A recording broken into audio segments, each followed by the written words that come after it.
उत्पत्ति अध्याय 3 मनुष्य का पतन।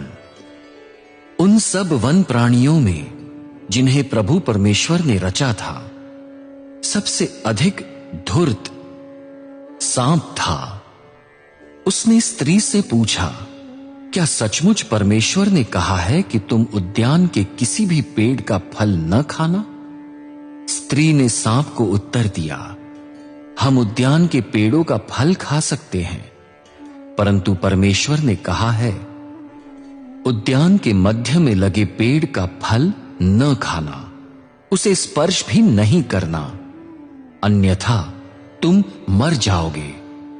सांप ने स्त्री से कहा, तुम नहीं मरोगे। परमेश्वर जानता है कि तुम जब उसे खाओगे तब तुम्हारी आंखें खुल जाएंगी, तुम भले और बुरे को जानकर परमेश्वर के समान बन जाओगे। स्त्री ने देखा कि आहार के लिए वृक्ष उत्तम है, वो आंखों को लुभाता है और बुद्धिमान बनने के लिए वांछनीय है।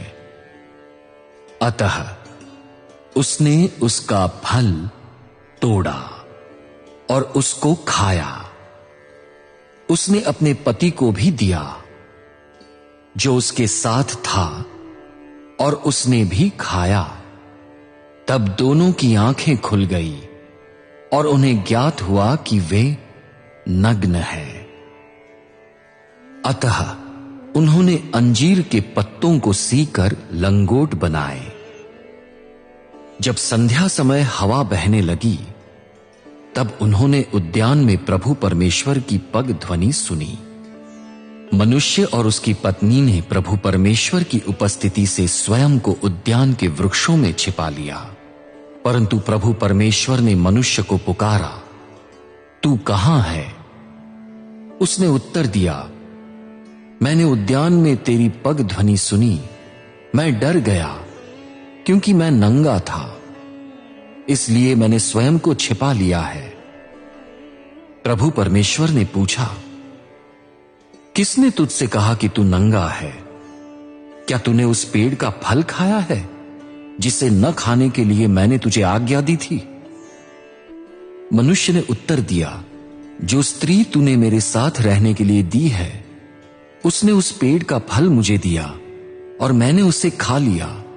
प्रभु परमेश्वर ने स्त्री से पूछा, ये तूने क्या किया?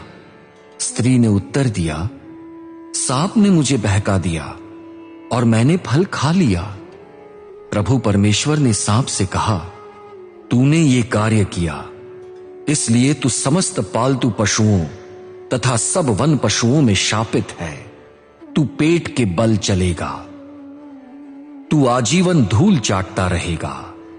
मैं तेरे और स्त्री के बीच, तेरे वंश और स्त्री के वंश के मध्य शत्रुता उत्पन्न करूंगा। वो तेरा सिर कुचलेगा और तू उसकी एड़ी डसेगा। प्रभु परमेश्वर ने स्त्री से कहा, मैं तेरी प्रसव पीड़ा को असहनीय बनाऊंगा। तू पीड़ा से ही बच्चों को जन्म देगी।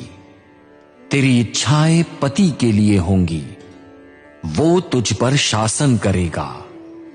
प्रभु परमेश्वर ने मनुष्य से कहा, तूने अपनी पत्नी की बात सुनी और उस पेड़ का फल खाया जिसके विषय में मैंने आज्ञा दी थी कि उसका फल न खाना।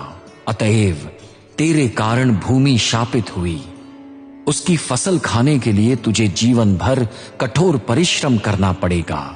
वो तेरे लिए कांटे और ऊंट कटारे उगाएगी। जब तू खेत की उपज खाएगा, तू तब तक अपने पसीने की रोटी खाएगा जब तक उस भूमि में न लौटे जिससे तू बनाया गया था। तू तो मिट्टी है और मिट्टी में ही मिल जाएगा। मनुष्य ने अपनी पत्नी का नाम हव्वा रखा, क्योंकि वो समस्त जीवनधारी प्राणियों की माता बनी। प्रभु परमेश्वर ने मनुष्य और उसकी पत्नी को चमड़े के वस्त्र बनाकर पहनाए। प्रभु परमेश्वर ने कहा, देखो, मनुष्य भले और बुरे को जानकर हम में से एक के समान बन गया है। अब कहीं ऐसा न हो कि वो हाथ बढ़ाकर जीवन के वृक्ष का फल तोड़ ले और उसे खाकर अमर हो जाए। अतः प्रभु परमेश्वर ने मनुष्य को अदन के उद्यान से भेज दिया कि वो उस भूमि पर खेती करे जिसमें से उसे बनाया गया था। उसने मनुष्य को निकाल दिया। उसने जीवन के वृक्ष की ओर जाने वाले मार्ग की रखवाली करने के लिए अदन के उद्यान की पूर्व दिशा में करूबों को तथा चारों ओर घूमने वाली ज्वालामय तलवार को नियुक्त किया।